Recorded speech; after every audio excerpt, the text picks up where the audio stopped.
சீரியல்களின் full எபிசோடுகளை Sun டிவியில் ஒளிபரப்பான உடனே எக்ஸ்க்ளூசிவாக சன் நெக்ஸ்டில் மட்டும் ஃப்ரீயா பாருங்கள். ஆமா, நம்ம பொண்ணு கிட்ட அவங்க என்ன குறைங்க கண்டாங்க? இந்த வீட்டுக்கு எவ்வளோ ஒருத்திய மருமகளா கொண்டு வரணும்னு நினைக்கிறவங்க தான் தம்பி பொண்ண இந்த வீட்டுக்கு மருமகளா ஆக்குறதுல அவங்களுக்கு என்ன பிரச்சனை? இதனால அவங்க கௌரவம் எந்த விதத்துல குறைஞ்சு போக போகுது? அமைதியா பேசு. சொல்லுங்க.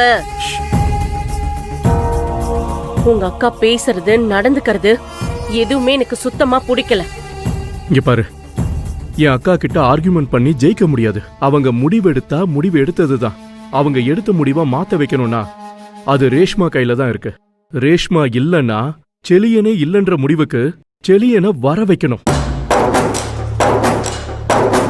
அப்படி வர வச்சுட்டா அக்காவை நம்ம சம்மதிக்க வச்சிடலாம். இங்க பாரு, அதுக்கான முயற்சியை தான் நம்ம எடுக்கணும். தேவையில்லாம டென்ஷன் ஆகி என் அக்காவை நீ பகச்சிக்காத ப்ளீஸ். கொஞ்சம் பொறுமையாரு, நம்ம பாத்துக்கலாம்.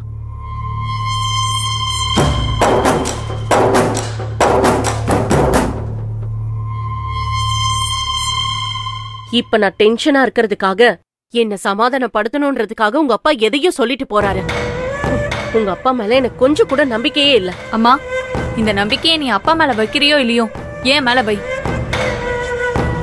என்ன மீறி செழியன் வேற எந்த பொண்ணு கழுத்துலயும் தாலி கட்ட மாட்டாரு.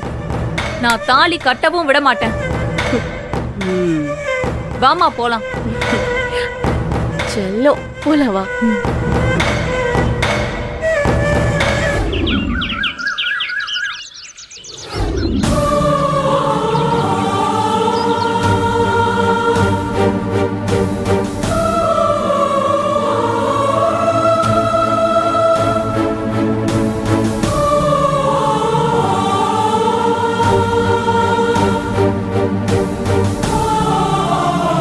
இத்தனை வருஷமா எந்த நோய் நொடியும் இல்லாம வாழ்ந்த உங்களுக்கு இப்படி ஆனதுக்கு நான் தான்ப்பா காரணம்.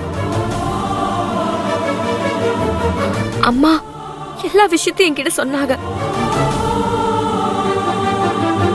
எல்லா மனசாளுகளும் நன்றி உணர்வோடு இருப்பாங்கன்னு நான் நினைச்சது தப்புப்பா. என்ன மன்னிச்சிருங்கப்பா. கலைவாணி, மன்னிப்பு கேட்க வேண்டியது நீ இல்லம்மா, நான் தான்மா. சுப்பிரமணியம் ஆதிசங்கரியும் நாம செஞ்சதெல்லாம் மறந்துட்டு நமக்கு எதிராக இப்படி ஒரு துரோகத்தை செய்வாங்கன்னு நான் கனவுல கூட நினைக்கலம்மா. நடந்தது எல்லாமே கனவு மாதிரி ஆயிடுச்சு. கனவு கலைஞ்சிருச்சுன்னு எல்லாத்தையும் கலைச்சிட்டு மறந்துருவோம். இனி நடந்ததை நினைச்சு வருத்தப்பட்டு என்ன ஆக போகுது? நம்மள சுத்தி வாழ்ற ஒவ்வொரு மனுஷாளுங்களுமே சுயநலமா தான் இருக்காங்க. அத புரிஞ்சுக்கிறதுக்கு நமக்கு இம்புட்டு வருஷம் ஆயிருக்கு. இனிமே மத்தவங்களுக்காக நம்ம வாழ்றதை விட நாம நமக்காக வாழுவோம். கடவுள் புண்ணியத்துல நீங்க எந்த குறையும் இல்லாம பரிபூரணமா குணமாயி வந்துட்டீங்க. இனி உங்களுக்கு எந்த குறையும் வராது. யார் எங்களை கைவிட்டா என்னங்க? எங்களை காக்கிற சாமியா நீங்க இருக்கீங்க. எங்களுக்கு அது போதுங்க, அது போதும். நடந்ததெல்லாம் கெட்ட கனவா நினைச்சு மறந்துருவோம். எதையும் மறக்க போறதில்ல. அவங்க நமக்கு செஞ்ச பாவத்துக்கும் துரோகத்துக்கும் பதில் சொல்லணும். மன்னிச்சு விட்டா இன்னைக்கு நமக்கு செஞ்ச துரோகத்தை நாளைக்கு வேற யாருக்காவது செய்வாங்க. விடக்கூடாது. கலைவாணி, அவங்க செஞ்ச தப்புக்கு கடவுள் கூடிய சீக்கிரமே கூலி கொடுப்பாமா. விடுமா. எந்த கடவுளும் இறங்கி வந்து தண்டனை கொடுக்க போறதில்ல. அப்படி தண்டனை கொடுத்திருந்தா பயத்துல ஒவ்வொரு மனுஷனும் நியாய தர்மத்தோட வாழ்ந்திருப்பான். கடவுள் தண்டனை கொடுக்காததாலதான் மனுஷங்க இங்க மிருகமா மாறி வாழ்ந்துகிட்டு இருக்காங்க. நமக்கு நடந்த அநியாயத்தை நாம தான் தட்டி கேட்கணும். பணத்தை பார்த்தோ, பதவியை பார்த்தோ, ஆள் பலத்தை பார்த்தோ, அதிகாரத்தை பார்த்தோ பயந்து ஒதுங்குறவ இல்ல இந்த கலைவாணி. யாரா இருந்தா என்ன, நமக்கு நடந்த அநியாயத்தை தட்டி கேப்ப. என் அப்பா செஞ்சது மிகப்பெரிய தியாகம்னு அவங்களுக்கு உணர வைப்ப. அவங்க நமக்கு செஞ்சது மிகப்பெரிய பாவம்னு அவங்களுக்கு நான் புரிய வைப்பேன். இந்த உலகத்துல பணத்தை விட பந்தம் பாசம் பெருசுன்னு தெரிய வைப்பேன்பா. எந்த கை உங்க கழுத்தை புடிச்சு தள்ளுச்சோ அந்த கையை உங்களை கையெடுத்து கும்பிட வைப்பேன். இது நடக்கும், நடத்தி காட்டுறேன்.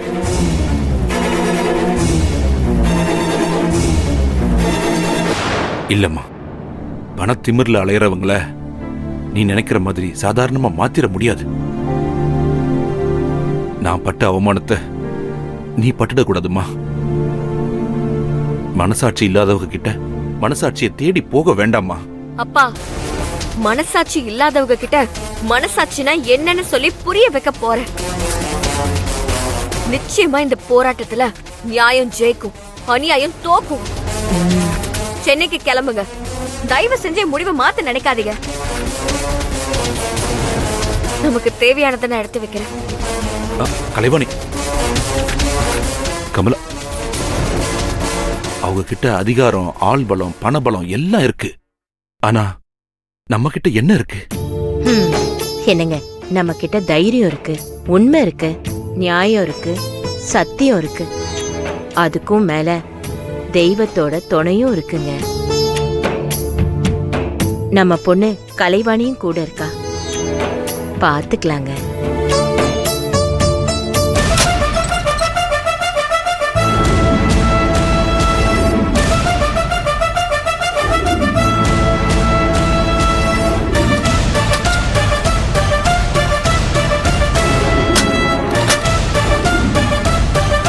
கமலா, என்ன? நீங்க எதுவும் பயப்படாதீங்க. கிளம்பலாம்ப்பா. அம்மா, நீயும் கிளம்பு. கலைவாணி, சென்னையில நமக்கு யார தெரியும்? எங்க போய் தங்குவோம்? என்ன வேலை செஞ்சு பொழைப்போம்?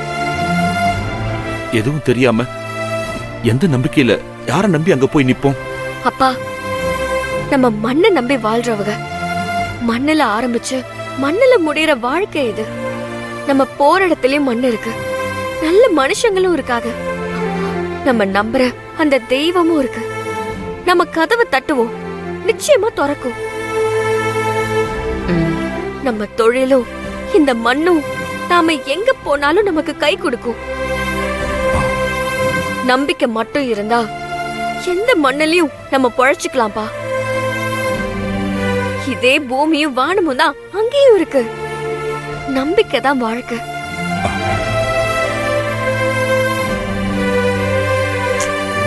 என்னங்க, இன்னும் என்னங்க யோசனை?